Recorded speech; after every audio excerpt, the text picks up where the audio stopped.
Welcome back to the Dallas Cowboys fans. Tom Downey here, and today we're diving deep into Cowboys training camp as we're now about halfway through. With the team set to resume practice and a joint session with the Rams looming, this is the perfect moment to check in on who's rising and who's falling in camp so far. But before we really dig into the performances, let's take care of something quick. It's a brand new month, and that means it's time to win another battle across all Chat Sports channels. So, if you're watching and enjoy what we do, take a second and hit that thumbs up. Every like helps us crush the competition. Now, let's get into the training camp updates. We're not going to rank the winners, we'll go position by position, and we're starting under center with Dak Prescott. The Cowboys franchise QB has had a solid stretch lately. While his deep ball accuracy wasn't clicking right away, which is pretty common early in camp, he's turned it around. In recent practices, Dak has looked sharp, efficient, and decisive. He's making his reads quickly and hitting throws all over the field. Most importantly, he's healthy. That alone is a major win for the Cowboys. His command of the offense has been clear and consistent, and the rhythm with his receivers has visibly improved over the last few practices. Meanwhile, Joe Milton has gotten some reps, mostly against the second-string defense, and the reviews are mixed but optimistic. He's flashed the big arm and mobility that made him a draft intrigue.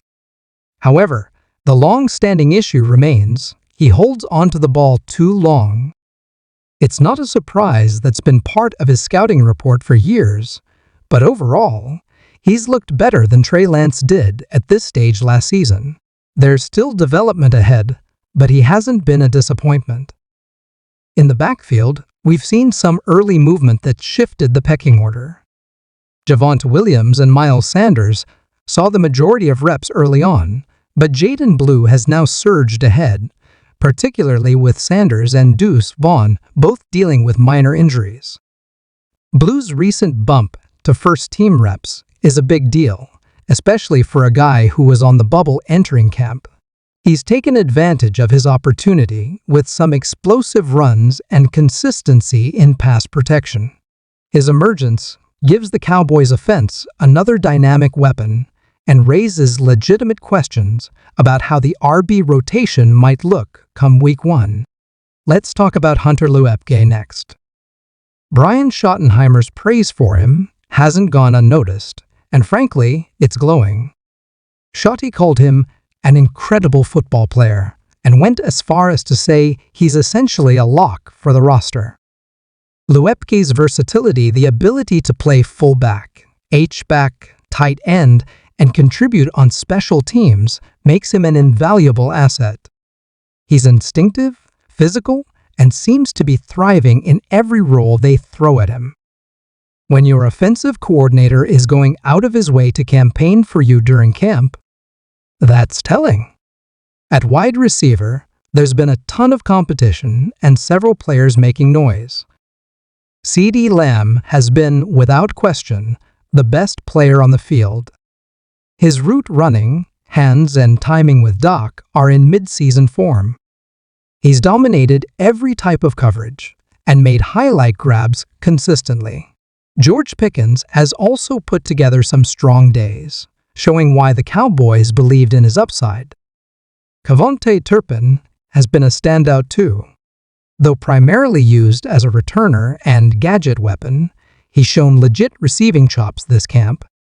He's been active, involved, and looks faster than ever.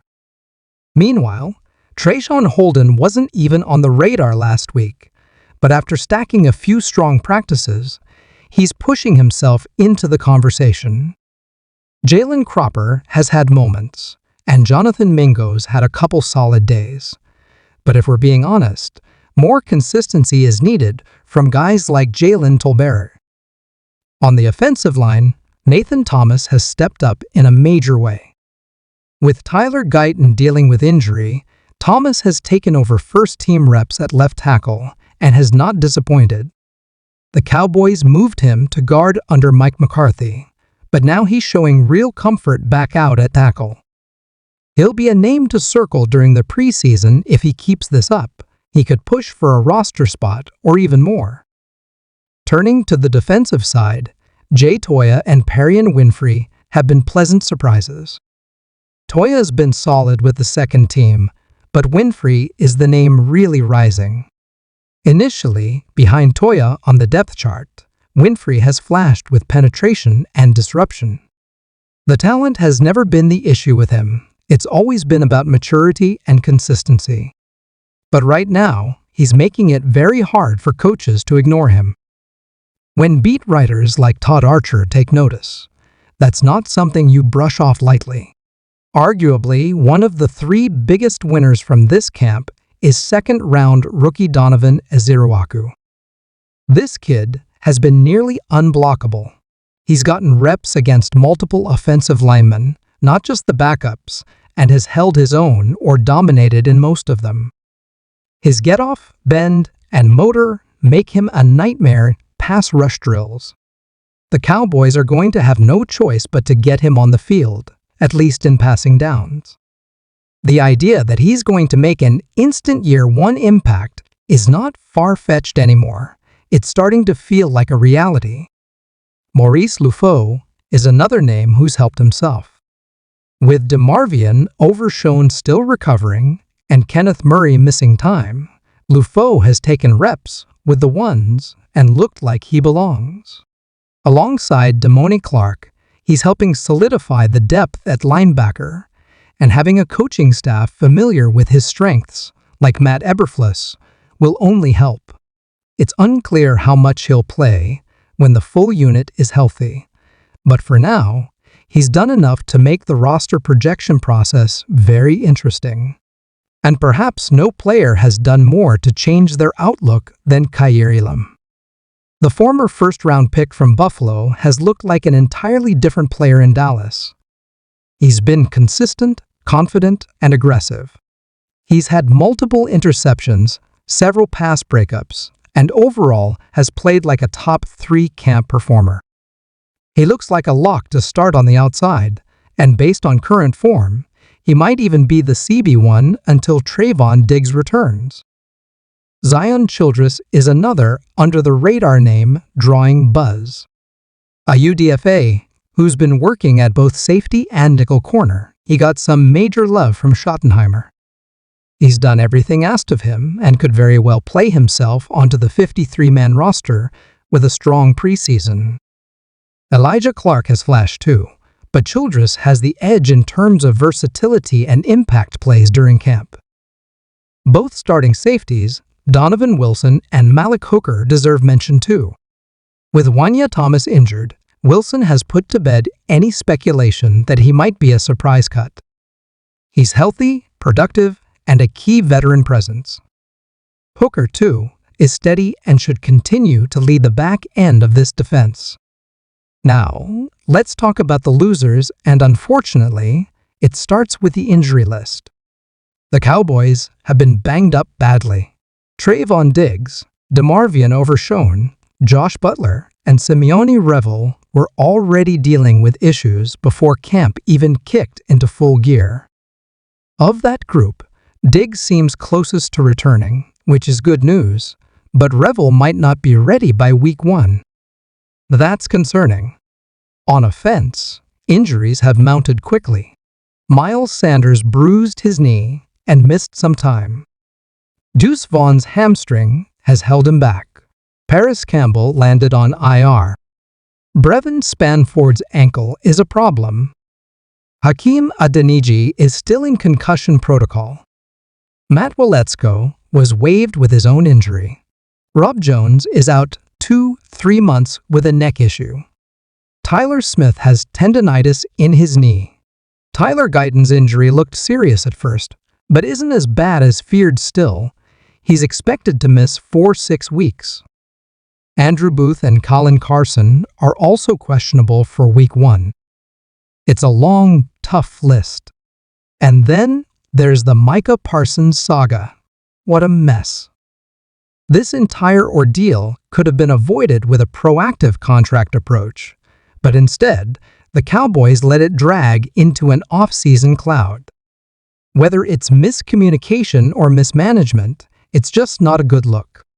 The hope is that it gets resolved before the season starts, but the handling of one of the team's biggest stars has been, frankly, stupid. Mazi Smith is another name on the loser list. Not because he's been completely terrible, but because of the way the Cowboys are handling him. He's dropped weight again, listed at 337, but reportedly playing closer to 315, and the physical dominance that was once his calling card now feels dulled. There have been flashes, but he needs consistency, and he needs reps, lots of them, in the preseason. The Cowboys need to get his development back on track. And finally, Luke Schoonmaker. He's been quiet. Really quiet. Despite some media optimism, there's been almost no visible proof of him standing out. No major clips, no standout moments. With Jake Ferguson getting extended, Schoonmaker's chances of ever being TE1 feel gone.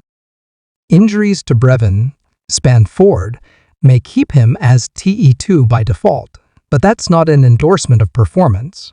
It's more about circumstance. He's got work to do to earn his spot. So, those are your training camp winners and losers at the halfway mark.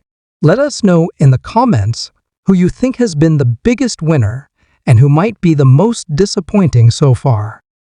Don't forget to like, comment, and subscribe if you haven't already. We'll have full preseason watch parties coming soon, so stay locked in here on the Dallas Cowboys.